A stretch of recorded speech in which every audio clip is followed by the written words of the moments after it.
ভাই আমার যে কি পাওয়ার এটা আসলে ওমর বিশ্বাস করতে পারতেছে না। সো আমার পাওয়ারটা দেখানোর জন্য আপনাদেরকে বলতেছি এই ভিডিওটা 3 মিলিয়ন হবে।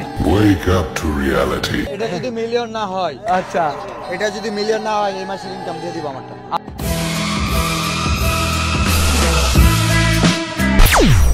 বিশ্বাস করেন রাসেল ভাই, আমার এই জীবনে আমি কম বেশি অনেক কিছুই দেখছি, বাট আমার এইটা দেখারই বাকি ছিল। আমাদের বাংলাদেশের ওয়ান অফ দ্য বেস্ট কবি বিল্লাল নাথ, সে নাকি বাংলাদেশের সব রেকর্ডই ব্রেক করে ফেলছে। বাংলাদেশে এখনো মানে রেকর্ডের তালিকায় সবকিছু আমার চলে আসতেছে।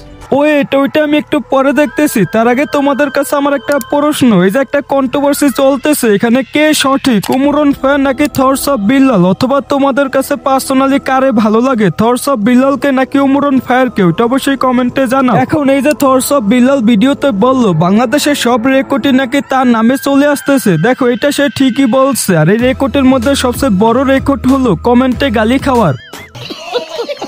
দেখো বেশি হাসলে আবার সমস্যা, তো এখন আবার অনেকে আমার ভিডিওর কমেন্টে এসব বলবো, তোমার ভাই তুমি যতই করো তাল বাহানা, কখনো বিল্লাল ভাই লেভেলে আসতে পারবো না, কারণ তুমি একজন টিকটকার। আর বিল্লাল ভাই সে তো মানবতার ফেরিওয়ালা। হ্যাঁ ভাই তুই একদমই ঠিক বলছোস, থটস অফ বিল্লাল হলো একজন মানবতার ফেরিওয়ালা আর ওমর হলো টিকটকার। এখন তোমরা কি আবার ওরে কমেন্টে গালি দিও না, তার আগে আমরা দেখি উমরন ফের লাইভে কি বলে। আমি যদি একজন মানুষের ইন ক্যামেরা একটা উপকার করি, তার মানে আমার ফেম পাইতেছি, একটা ট্যাগ পাইতেছি মানবতার ফেরিওয়ালা। দেখো তার কথাগুলো একদমই সত্যি, আর সে শুধু এইটুকু না, লাইভে আরো অনেক কথাই বলছে, তো ওইটা আমি একটু পরে দেখাইতেছি। তার আগে একটা বাস্তব কথা বলি শোনো। দেখো এই যে থটস অফ বিল্লাল অনলাইনে এত বন্ডামি করতেছে, এগুলা করে সে কখনোই অনলাইনে টিকতে পারতো না। টিকে আছে তার একটাই কারণ, আর সেই কারণটা হলো এইটা, আমাদের মানবতার ফেরিওয়ালা। মানবিক কাজের জন্য 20 লক্ষ টাকা আমরা মানুষের কাছে পৌঁছে দিচ্ছি। হ্যাঁ ভিক্ষা করে পৌঁছেছি, করো তোমরাও ভিক্ষা করে 20 লক্ষ টাকা দাও। দেখো অনলাইনে এখন কিছু নতুন অডিয়েন্স হয়েছে, এই থটস অফ বিল্লাল ট্রেন্ডিং এ আসার পর থেকে তার কিছু নতুন অডিয়েন্স হয়েছে। তারা হয়তো উমরন ফায়ারকে অনেক আগে থেকে চেনে না, তার জন্য তারা ভিডিওর কমেন্টে এসব বলে, আবার অনেকেই ভিডিওতে এসব বলে থটস অফ বিল্লাল হলো একজন মানবতার ফেরিওয়ালা। আর উমরন ফায়ার সে তো টিকটকার, তার কাজ হলো ভিউ ব্যবসা করা এন্ড টিকটকারদের রোস্ট করা। সে তো কখনো মানুষকে সাহায্য করে না, সে তো থটস অফ বিল্লালের মতো মানবতার ফেরিওয়ালা এখনো হতে পারে না। বন্যাতে আপনারা কোনো ফান্ডিং করতে দেন নাই। বাংলাদেশের ভাই সিস্টেম এমন হয়ে গেছে, প্রফিট ছাড়া কেউ কিছু করে না বাংলাদেশে, কেউ না, আমিও না, কেউই না। আমি যদি একজন মানুষের ইন ক্যামেরা একটা উপকার করি, তার মানে আমার ফেম পাইতেছি, একটা ট্যাগ পাইতেছি মানবতার ফেরিওয়ালা। আমার ক্ষেত্রেও সেম, আমি সবসময় লিগেও কথা বলি।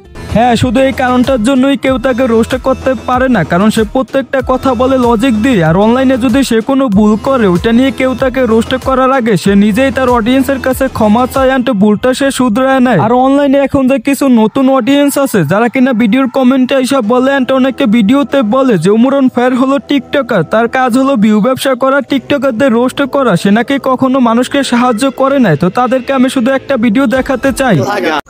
আমাদেরকে রেখে মানে বললো কি যে একটু এই পাশ দিয়ে যেতে হবে বলে নৌকাল আমাদেরকে রেখে নৌকা নিয়ে চলে গেছে। ওই মানুষটাতে এই কাজটা করছে, সে কিন্তু এটা ভালো করে না। এখন এই যে আমার পিছনে ওমরকে দেখতেছেন, ও অসুস্থ, অনেক অসুস্থ, গলা ব্যথা, ও অনেক খাটাখাটনি করছে। মানুষের প্রতি মানুষের বিশ্বাস কেমনে থাকবো? বিশ্বাসই উঠে থাকে এই ধরনের কাম কাজ। আমরা আজকে 4-5 দিন এখানে, তো আমরা কালকে রাত্রে 12টা বাজে আমরা আসছি।